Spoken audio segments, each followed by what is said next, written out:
Hello everybody, I'm Marcia McCarrow. Hello everyone, I'm Carol Cooper. And we're here today with Douglas Fermie, who's Director of Baldersons Limited, which is an insurance broker based in Sheffield, which is part of the north of England. Hello Douglas. Hi, how are you both? Yeah, really well, thank you. Really well, thank you, Douglas. Thank you for being with us today. I know everybody's working from home, but you've still got stuff that you need to be doing. So I'm really pleased that you were able to give us the interview today. No problem. So I know that you're an insurance broker because I've just introduced you as such, and the majority of your work is UK-based work. Is that right? Is it personal and business? It's mainly SMEs within the north of England, or even sort of Sheffield, North Derbyshire area. Right, brilliant, fantastic. So you're a director in the company. Is insurance where you always wanted to be? Was that your goal as a child? Funnily enough, I don't know anybody in insurance who actually chose it as a career.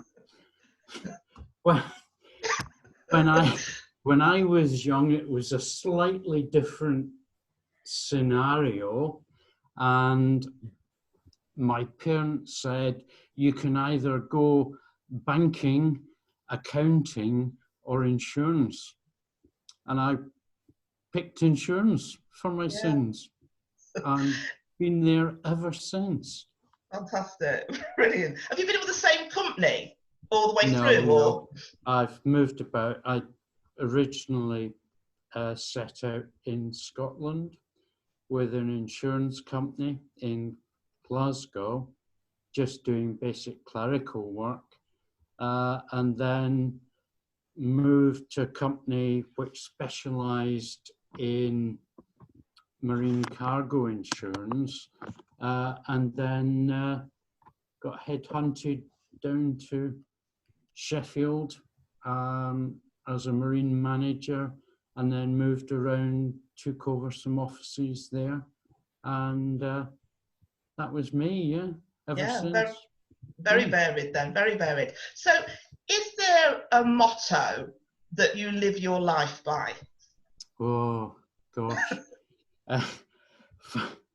Funny, well, I guess Gandhi once said, in a gentle way, you can shape the world. And I think I've sort of gone with that for most of my life, yeah. Fantastic, I like that. I don't believe in heavy-handedness, but always upfront with people, say to them, you would never say behind somebody's back what you wouldn't say to their face. And that's really how I've lived my life, Yeah, that's great. So were there many people that made an impact on your career in the early days, either positively or negatively, and how did they make that impact?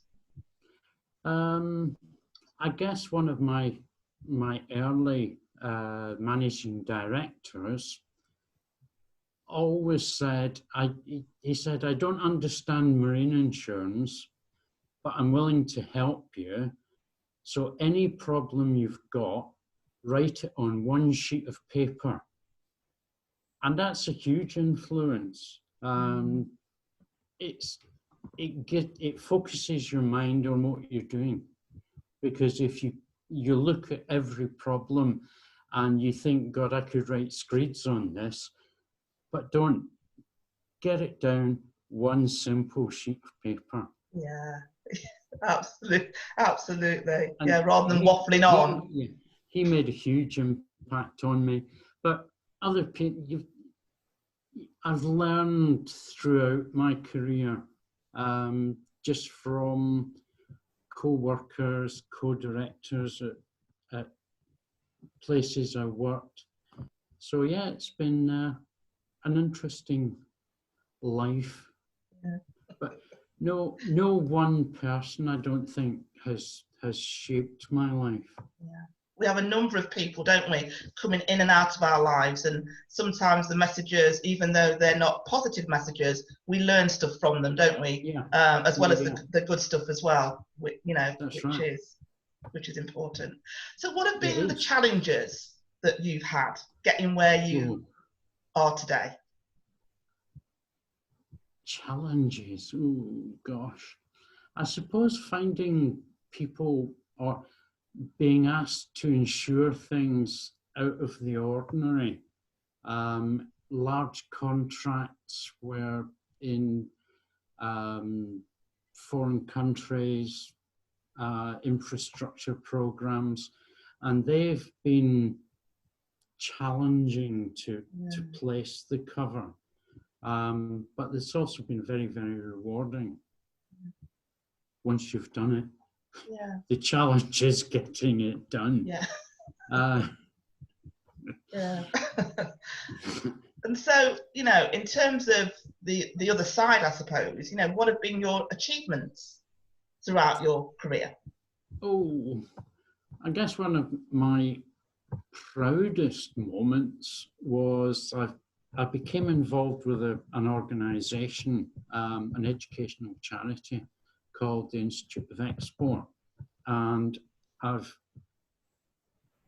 been involved with them since the 1970s, and I was presented with a Lifetime Achievement Award. Congratulations. Last year, yeah, which was really nice. It was presented in the Mansion House in London, in the presence of the Lord Mayor. So yeah, it was really good. Yeah. Was it a bit of a glitzy occasion then? Yeah, it was. There were proper lords, ladies, and gentlemen there. So yes, it was really good. Yeah. But it was an annual prize giving that we hold, and one of the nice things was there was a lot of students there getting their diplomas and degrees as well. Wow. So altogether, it was a super occasion. Yeah, fantastic. Thank you, Douglas. Hello, Douglas. Hi, Carol. Hi. I would just like to ask the question, do you have any regrets in your professional life? I've had a few, to quote the song. I think a personal regret more than a business regret was my parents divorced when I was quite young, and I didn't get to re-meet my father. And I think that's probably one of my biggest regrets in my life. Yeah. Wow. Yeah, it's quite the hill, isn't it, really, to climb there, to try and get over that one. So bearing that in mind, if you think about the challenges you've had and the regrets you've had, what would you say have been the lessons that you've learned from those? I think you learn as you go through life. There's ups and downs all the time.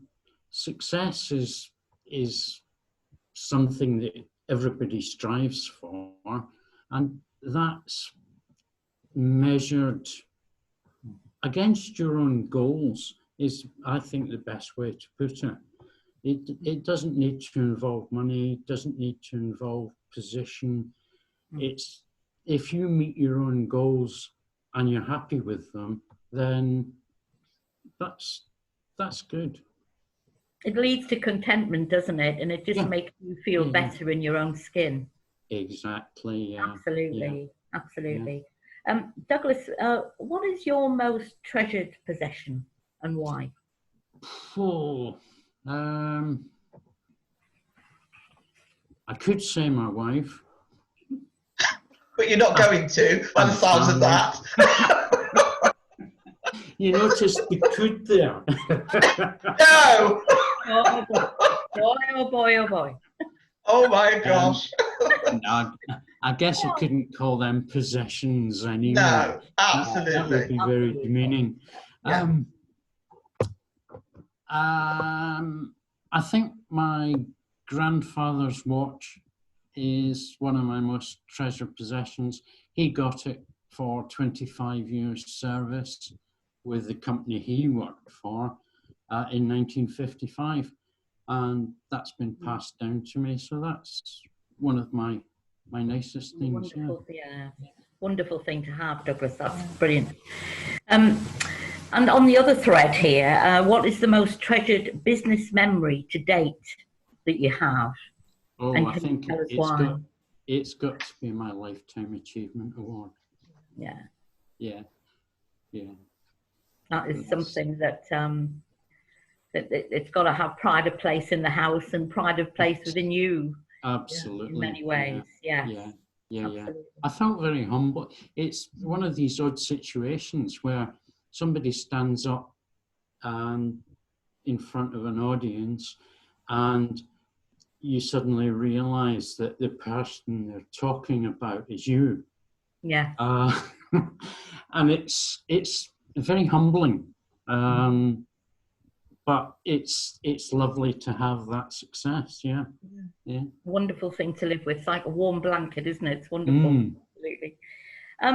We all have one strength, Douglas, an ability or skill that stands out from all the rest. We like to call them business superpowers. What do you consider to be your business superpower and why? I think communication. If you get your ideas across to your colleagues in a nice, natural way, then I think that's a skill. I've done some lecturing at college and universities on various subjects, and that again is a communication position, really, where you're passing on knowledge to people. So I think communication skills is one of my strong points. Absolutely. That's great. Thank you, Douglas. Thank you. Do you enjoy the teaching element of it, Douglas? It was very different. Luckily, I think I'd been involved in sales of insurance, but sales role is a sales role as a sales role, and I think that stands you in good stead.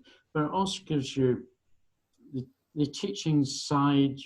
You're standing in front of, albeit a small or restricted audience of maybe a dozen people, but it does, I think, hone your general speaking terms for people, for meetings, and you're not afraid to stand up anywhere and say a few words, possibly too many words for a lot of people. Well, we'll be guilty of that, I think.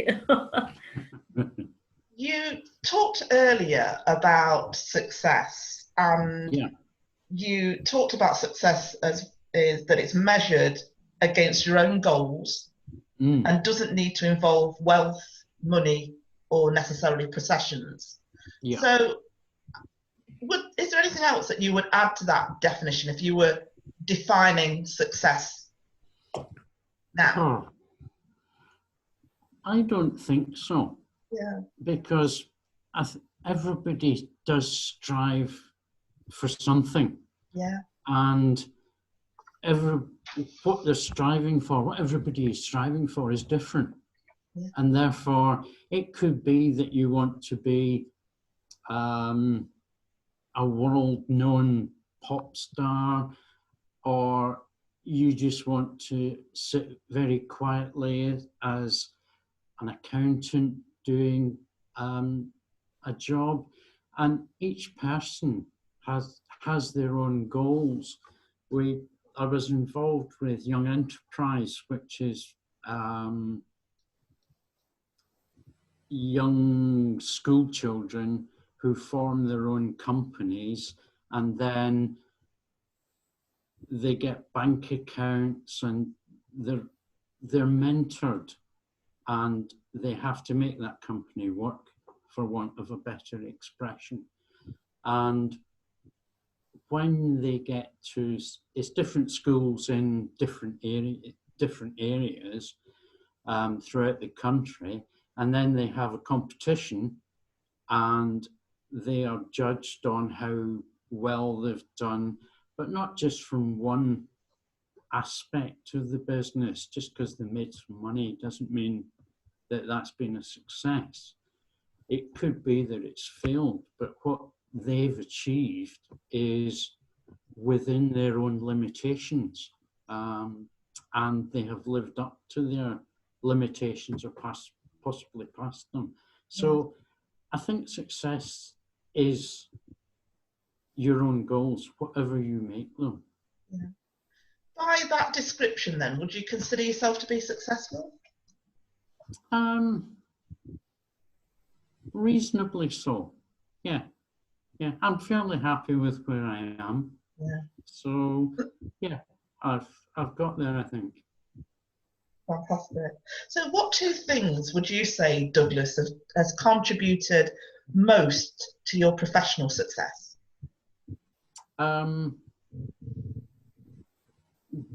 Being a knowledge sponge is one, and just absorbing what advice you're given throughout your business career, and from that, just taking that possibly to new levels. Yeah. So all the time you're listening, and from that you just gain experience, and that will ultimately bring a success. Yeah. I like that, being the knowledge sponge. Yeah. I wonder what's going to come up in my summary at the end. Yeah, I know. I'm writing here copiously a note. I love the fact that, Cece, I get to go before you. I know, and you robbed me of my words. I know, absolutely. I do like that, though. Being a knowledge, that is being stolen. Right, absolutely. It's gone into DYB archives, that most certainly. Douglas, is there a book or an article that you've recently read that has had a significant impact on your journey that you could tell us about in particular, and explain the significance to you? Not recently. I read a long time ago a book, or a couple of books, by a guy called Vance Packard, an American advertising executive, and he wrote a book called The Hidden Persuaders, and that was, I suppose now you would call it subliminal advertising, which of course is now banned. But he wrote about that in the very early 60s. And he followed it up with a book called The Waste Makers. Again, I think that would have been about the early 60s. And that had a profound effect, because he talks about built-in obsolescence. And I see that now. The first washing machine we bought lasted for about 20 years. The second one was about 10, and the next one was about 5. And it just brings home a lot of the ideas that he put forward, that we would become a throwaway society, but 50 years ahead of its time, really. Yeah. These were two profound books that I read. Yeah. How did those books then? Not modern. How did those books then have an impact on your life? How did that, knowing that about the throwaway society, impact? I suppose it does in a little bit, in that one tries to recycle as much as you can without being totally stupid about it. Yeah. But yeah, it makes you think about what you do, possibly even what you buy. Nowadays, you will quite often buy something because you know it's only going to last a year, and you'll chuck it away. So perhaps you wouldn't spend as much on something as you would have done before. Yeah. It's It's interesting. a different Yeah, it is concept, interesting, really. that, Yeah. because you don't always think about that you're doing. No. But No. obviously, from you saying that, it's exactly what you do, isn't it? Yeah. If Yeah. you have things for a long time, that's great. Mhm. And then another time, nothing. So there you go. That's great. Thank you. Reflecting on your experiences, Douglas, how do you think you've supported others to achieve? And what has been their feedback to you on that? I guess that would go back to, I'm doing a lot of guessing, aren't I? Good guessing. I think it would be when I was doing in the main lecturing and imparting knowledge to the students on particular subjects, and having a good success rate at their examinations. So they would come back to you and say, that was good, we enjoyed this, or we didn't enjoy that. We understood this. Can you give us some more information on this? But seeing their feedback was always good. And again, in Young Enterprise, where we were mentoring school children on general business, that again was good. If they got through their town finals, into the county finals, into the national finals, then again it's success. But is it your success because you've mentored them properly? Is it their success because they've got where they've got to? You know, are you living in their reflected glory? It's how you perceive it, isn't it? Most certainly. I mean, I agree with that totally, from the work that Marcia and I do anyway. And mentoring, it's not an easy task because you don't always know if you're getting through or what impact you're making. That's why you've always got to encourage feedback, I think. You know, say to people at the outset, if you don't understand this, tell me. And that again is communication, because I'm quite sure when you look back on your school teachers and you didn't understand something, you wouldn't say anything because you get a crack across the head and told, don't be so stupid. Nowadays, very, very different. Open up, and it's a communication thing. Yeah, again, communication always, you know, at the hubbub of everything, really, isn't it? It's always so important. But yes, I agree about school days. Yeah. Certainly. Absolutely. I know. Yeah, here we go. Memory lane. But so, Douglas, where do you find your contentment professionally and personally? Professionally, I think doing a good job for clients. Retaining clients. A lot of clients I've had for 25, 30 years. So I reckon I'm doing something right. So yeah, doing a good job for them, a proper job for them is ideal. For myself, I would think sitting doing the Sunday Times crossword on a balcony in the south of France with a glass of wine at my side has got to be ultimate contentment. Lovely. Joining you there. Absolutely wonderful. That's fantastic. Yeah, absolutely. So Douglas, what does the future hold for Douglas Fermie, Director of Baldersons Insurance Brokers? What does the future hold? Oh, I I don't know. I'm becoming of an age, or have become of an age, where I probably look to move down a bit, make sure that the staff that are there are trained properly and can execute all the jobs they're required, and courses they've got to navigate, so that I could possibly go down to 4 days a week, or shudder to think even retire. No, that's not Can't see it myself. no, no, Douglas, no, I can't do that at all. In DYB, the word retirement is a dirty word.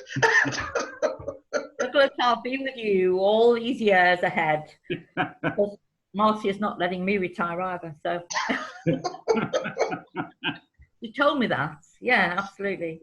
Yeah, I got told this. Oh, Douglas. Can't retire. And so quickly moving on, before all Carol's angst starts to come out about why she's not allowed to retire, let's move on. This is the part of the interview where we get to do some feedback, really, and just talk about the messages that we're taking away.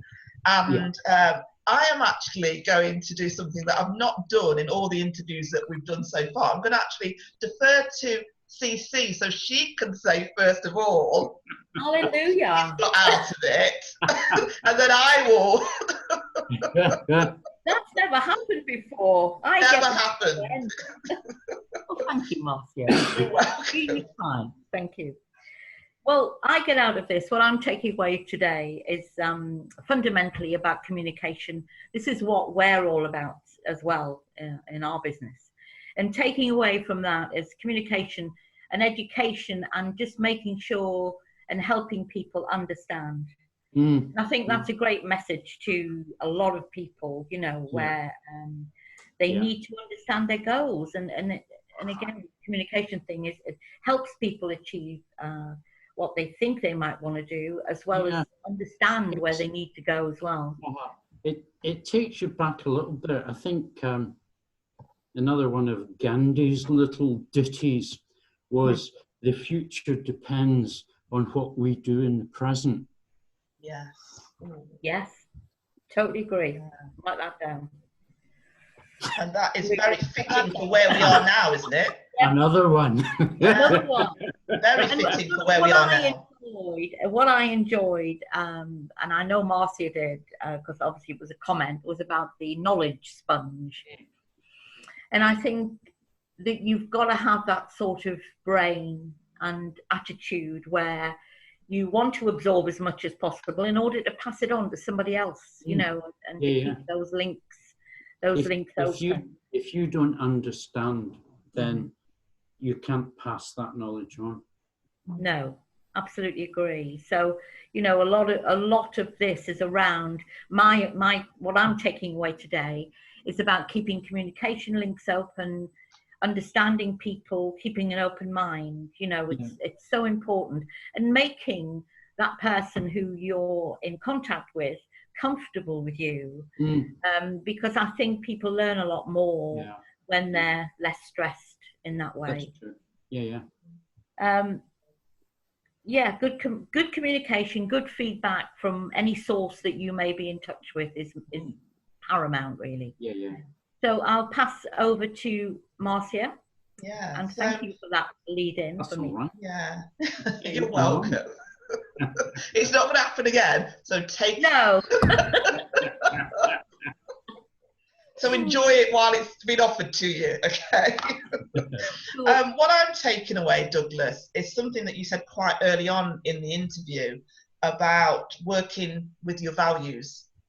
And that, for me, was like, yes. And what I'm really pleased about is that throughout all the interviews that we've done so far, barring none, I don't think, that has been the theme that's come out, that know what your values are and work to them and stick with them. Stay on your path, basically. And you talked about that quite early on. No, I stick to my values. I think about how I treat people. and how I work with people, and that's what I do. Yeah. You know, so for me, that's brilliant. Now, Carol mentioned the knowledge sponge, and also talked about how using that knowledge can help other people. Mm. In the first instance, you need to use that to help yourself. Yeah. So that you can get that in your own mind around what you're doing. And that's the bit that you talked about, I suppose, about understanding what you're being given, so that you can pass it on.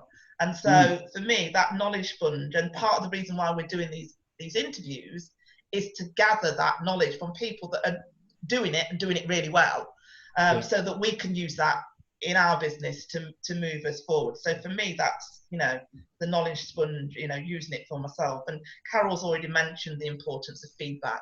One of the things that we try to do and gain a lot of is feedback. And it's always nice to get the positive feedback.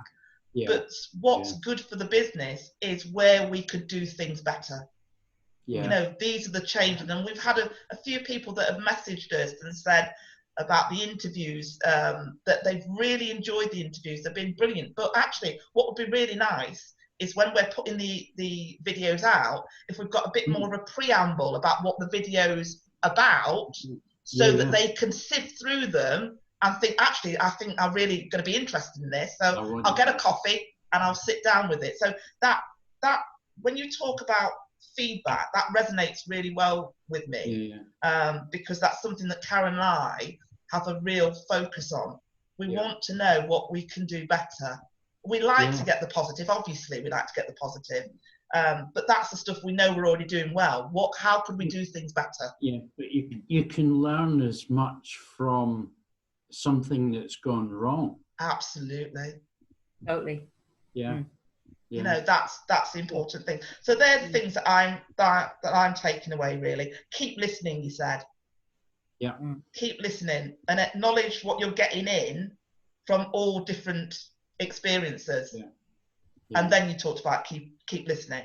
So lots of stuff really for us to have a talk about after we've finished with the interview with you today, and think about, you know, how well are we doing these things in our business, because that's what it's ultimately about.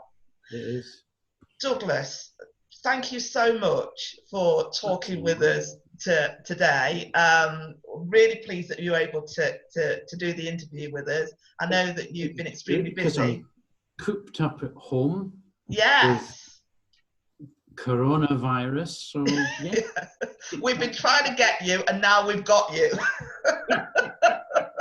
There was really no escaping, was there? We were absolutely none, no way at all. Well, he was at home, and we were like, right, we've got him. It's no excuse about being in this meeting, being in this board meeting. We've actually got you, which is brilliant. Thank you so much, Douglas. No, it's been fine. It's been good. Excellent. I enjoyed it. Thank you very much. Thank you, Douglas. Thank you. Take care. Yeah, it's been good.